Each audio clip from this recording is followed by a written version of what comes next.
So good morning to you all, beta. Today we are going to start miscellaneous exercise from the chapter statistics.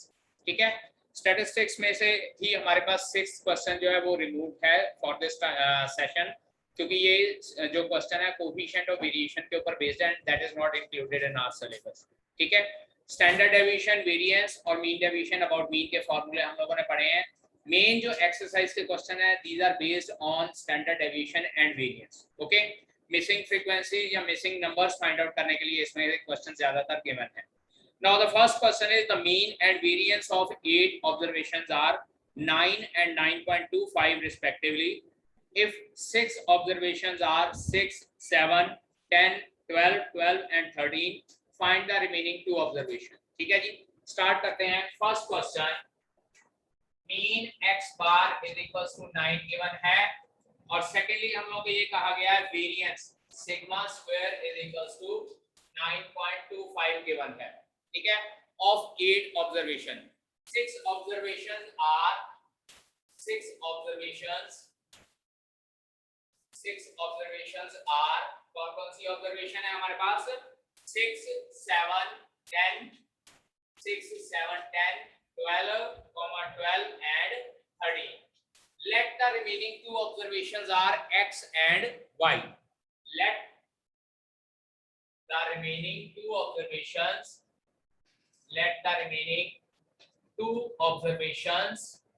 are x and y. मान लीजिए कि बाकी की 2 observations हमारे पास x और y की form में है. देन मीन का फार्मूला देखिए हमारे पास क्या होता है. x bar is equals to sum of all terms divided by number of terms, क्योंकि ungrouped डाटा है. So 6 plus 7 plus 10 plus 12 plus 12 plus 13 plus x plus y divided by 8, क्योंकि number of observations 8 हैं. Mean की value 9 given है, so 9 is equals to 13, 23, 35, 47, 13, 60. 60 plus x plus y over 8. ये 8 इधर multiply हो जाएगा 72, और उसके बाद जब 60 जाकर माइनस हो जाएगा it will be 12 is equals to x plus y. This is your first equation. ये हमारे पास आ जाती है फर्स्ट इक्वेशन. अब इसके बाद वेरिएंस का फार्मूला देखिए. Also variance sigma square is equals to summation xi square divided by n minus summation xi divided by n का whole square. Summation xi square divided by n minus summation xi divided by n. यहां पर मैंने आपको कहा था कि ungrouped data में जो ये xi summation xi over n whole square है, इट रिप्रेजेंट्स मीन. अब मीन की वैल्यू ऑलरेडी मुझे 9 गिवन है, so I will put here as 9. अब यहां देखिए 9.25 is equals to summation xi square, मतलब जितनी भी ये सारी ऑब्जर्वेशन है इनका स्क्वायर करना है. सबसे पहले 6 का square 36 plus 49 plus 100 plus 144 plus 144 plus 169 plus x square plus y square divided bye 8 minus 9 का स्क्वायर. क्या कीजिए, हमारे पास समेशन xi अपॉन n 9 था.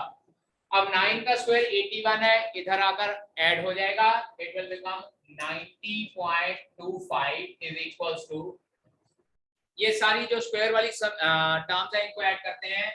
144 144 288 388 और 36, ये आ जाएगा 422 471 plus 169 0, it will be 14 640 plus x square plus y square upon 8. ठीक है जी. अब ये डिनोमिनेटर वाला 8 जो है दूसरी साइड पे ले जाकर मल्टीप्लाई कर देते हैं.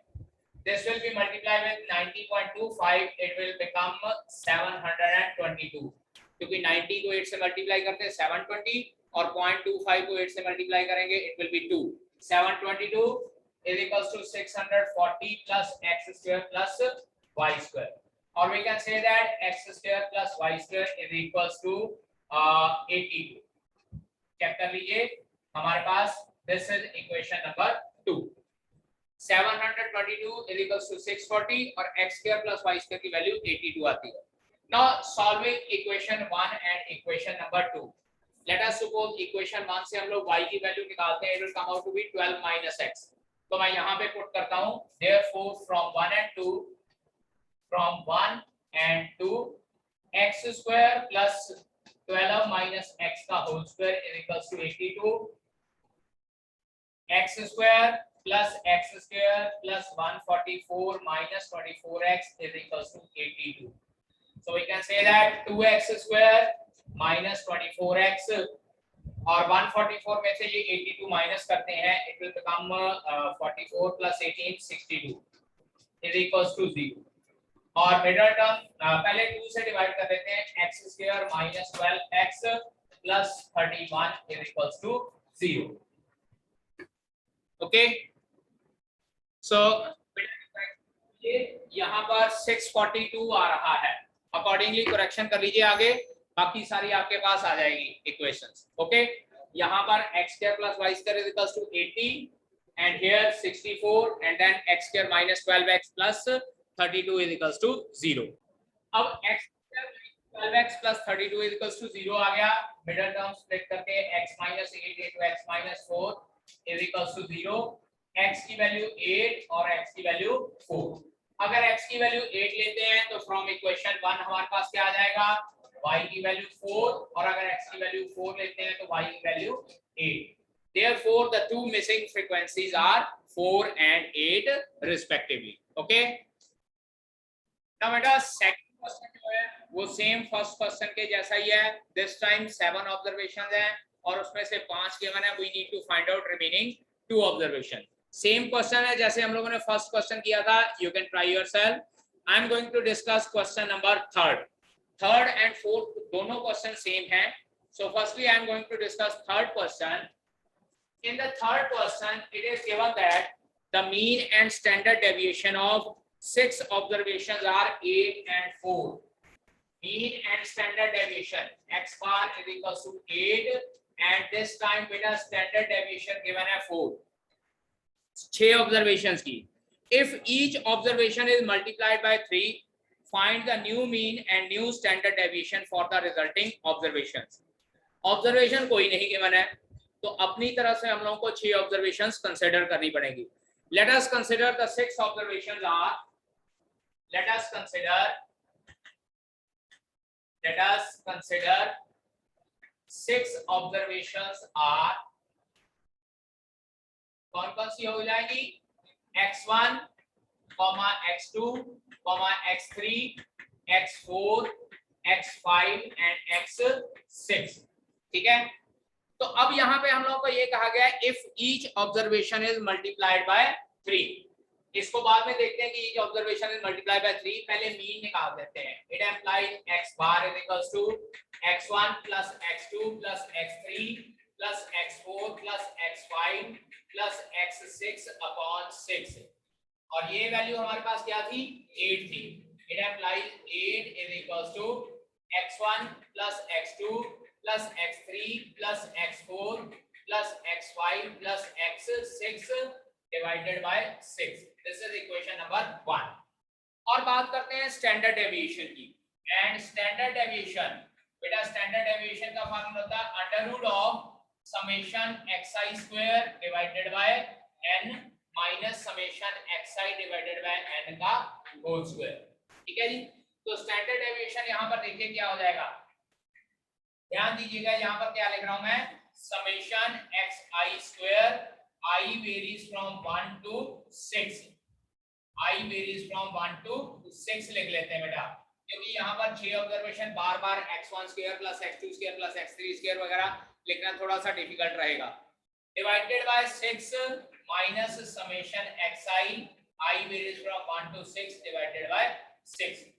और ये स्टैंडर्ड डेविएशन की वैल्यू हम लोगों को गिवन है, हम लोग यहाँ कंसीडर कर लेते हैं. This is equals to 4 is equals to whole square. Yes, यहाँ पर होल स्क्वायर आएगा.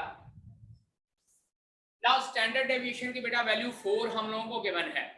अब यहाँ पे हम लोग क्या करते हैं, दिस इज इक्वल्स टू, चलिए ऐसे करते हैं, मैं बार बार लिख ही लेता हूँ, x1 square plus x2 square plus x3 square and so on x6 का स्क्वायर डिवाइडेड बाय 6 माइनस ये मीन था हमारे पास, मीन की वैल्यू कितनी आई हुई है 8। स्क्वायरिंग बोथ साइड करते हैं, 16 is equals to x1 square plus x2 square and so on x6 का स्क्वायर डिवाइडेड बाय 6 माइनस 64। अब ये 64 दूसरी साइड पे ले जाकर हम लोग ऐड कर लेते हैं, it will become equals to 80 is equals to x1 square plus x2 square plus and so on x6 का square divided by 6। This is equation number 2। ठीक है जी, ये तो अभी तक हम लोगों ने सिर्फ यही किया है कि जो हम लोगों को गिवन था उसके अकॉर्डिंगली डिफरेंट वैल्यूज निकालनी है। अब हम लोगों को ये कहा गया है if each observation is multiplied by 3। वैसे एक बात याद रखिएगा कि मीन के रिगार्डिंग क्या होता है कि अगर सारी ऑब्जर्वेशन को सेम कांस्टेंट नंबर के साथ मल्टीप्लाई किया जाए, डिवाइड किया जाए, ऐड किया जाए, सब्ट्रैक्ट किया जाए, तो रिजल्टेंट जो है मीन के साथ भी यही कुछ होता है, वही ऐड हो जाता है नंबर, वही सब्ट्रैक्ट, वही मल्टीप्लाई और वही डिवाइड होता है। But here we need to write down. अब यहां देखिए, if each observation is multiplied by 3 is multiplied by 3, अगर 3 के साथ मल्टीप्लाई कर देते हैं, it implies, let us consider जो न्यू मीन है उसको मैं कैपिटल X बार से डिनोट कर लेता हूं। New mean will be equal to capital X bar, that is 3x1 plus 3x2 plus 3x3 and so on 3x6 divided by 6। 3 common आ जाएगा, अंदर आपके पास रहता है x1 plus x2 plus and so on x6 divided by 6। अब यहाँ पे देखिए x1 plus x2 and so on up to x6, इसकी वैल्यू कितनी थी हमारे पास 8 आई हुई थी, so it is equals to 3 into 8 that is 24। यहाँ पर लिख देते हैं using equation 1। ठीक है जी, तो इसका मतलब क्या हो गया, therefore new mean will be multiplied by 3, therefore new mean will be multiplied by 3। Okay, इतना नोट कीजिए, फिर बाकी का करते हैं क्वेश्चन सॉल्व। अब की बार बात करते हैं न्यू स्टैंडर्ड डेविएशन, उसको हम लोग सिग्मा डैश के साथ डिनोट कर लेते हैं। सिग्मा स्क्वायर वेरिएंस को रिप्रेजेंट करता है, सिग्मा रिप्रेजेंट करता है स्टैंडर्ड डेविएशन को। मैं new standard deviation sigma dash ले लेता हूं, this will be equals to, देखिएगा 3x1 का स्क्वायर प्लस 3x2 का square and so on 3 time x6 का square divided by 6 minus 3x1 plus 3x2 and so on 3x6 divided by 6 का whole square. सो यहां से बेटा अगर हम लोग कॉमन निकालना चाहेंगे तो 9 बाहर आएगा, 3 का स्क्वायर, ठीक है, अंदर रह जाएगा x1 square plus x2 square plus and so on x6 का स्क्वायर डिवाइडेड बाय 6 माइनस इसकी वैल्यू ऑलरेडी हम लोग निकाल चुके हैं, कितनी वैल्यू निकली है 24। So this will be equals to 9 multiply by, हाँ जी देखिए ये जो सेकंड इक्वेशन है इसकी वैल्यू कितनी आई थी हमारे पास 80 आई थी, और साथ के साथ यहाँ बेटा अंडर रूट का साइन भी है, so it will be equals to 9 into 80 minus 24। So आपके पास आ जाता है अंडर रूट ऑफ 720 minus 24। ठीक है जी, ओके, नहीं ये 24 का स्क्वायर आना बेटा, 24 का स्क्वायर, सो 24 का स्क्वायर को हम लोग लिख लेते हैं 576। अब इसको जरा सॉल्व करते हैं, माइनस कीजिए कितना आता है 720 माइनस 576, 120 और 24 144, और इसका स्क्वायर रूट कितना आ गया 12। अब आप यहाँ पे चेक कर सकते हैं कि स्टैंडर्ड डेविएशन 4 गिवन था, आंसर कितना आया 12, तो हम लोग ये लिख सकते हैं therefore स्टैंडर्ड डेविएशन या new standard deviation is equals to 3 times the old standard deviation। अब यहाँ पे देख लीजिए मीन भी उतने ही नंबर से मल्टीप्लाई हो गया है और स्टैंडर्ड डेविएशन भी उसी नंबर से मल्टीप्लाई हो गया। So this is another result कि अगर हमारे पास किसी कांस्टेंट के साथ हम लोग उसको मल्टीप्लाई करते हैं तो न्यू मीन भी उतने से मल्टीप्लाई हो जाएगा और स्टैंडर्ड डेविएशन भी उतने से ही मल्टीप्लाई हो जाएगा। लेकिन अगर बात करें हम लोग वेरिएंस की, तो वेरिएंस क्या होता है, स्क्वायर होता है ना। तो यहाँ पे वेरिएंस क्या हो जाएगा, वेरिएंस हो जाएगा जो स्क्वायर है उसके साथ मल्टीप्लाई। यानी अगर यहाँ पे चेक करना होता कि न्यू वेरिएंस कितना आएगा, तो न्यू वेरिएंस बेटा हमारे पास क्या होता है कि जिस नंबर के साथ मल्टीप्लाई करते हैं उसके स्क्वायर के साथ मल्टीप्लाई होता है। Understand? Yes, 9 time. The mean and standard deviation of 20 observations were found to be 10 and 2 respectively. Mean कितना था, x bar is equals to 10 and sigma is equals to 2 given है standard deviation. अब इसके बाद ये लिखा हुआ है on rechecking it was found that an observation 8 was incorrect. ठीक है, 20 ऑब्जर्वेशन है, नंबर ऑफ टर्म्स कितनी है हमारे पास, n is equals to 20, इसमें से एक ऑब्जर्वेशन 8 was incorrect. इसके बाद हमको ये कहा गया find out the calculate the correct mean and standard deviation in the following cases if wrong term is omitted और secondly if it is replaced by 12। ठीक है जी, चलिए स्टार्ट करते हैं। पहले फाइंड आउट करना तो बाद में करेंगे, पहले यहाँ से कुछ रिजल्ट डेवलप कर लेते हैं। x bar is equal to 10 है, x bar is equal to x1 plus x2 plus x3 and so on x20 over 20। ये हमारे पास आ गया 10 is equals to x1 plus x2 plus x3 and so on x20 over 20। तो यहाँ से x1 plus x2 plus x3 and so on x20 कितना आ जाएगा 200। This is equation number 1। अब बात करते हैं स्टैंडर्ड डेविएशन की। स्टैंडर्ड डेविएशन हम लोगों को 2 गिवन है। Also sigma is equals to, थोड़ा सा इसको एक्सपेंड कर लेता हूँ, x1 square plus x2 square plus and so on x20 का square divided by 20 minus summation xi divided by 20 का होल स्क्वायर। ये तो डायरेक्टली मीन हो जाएगा।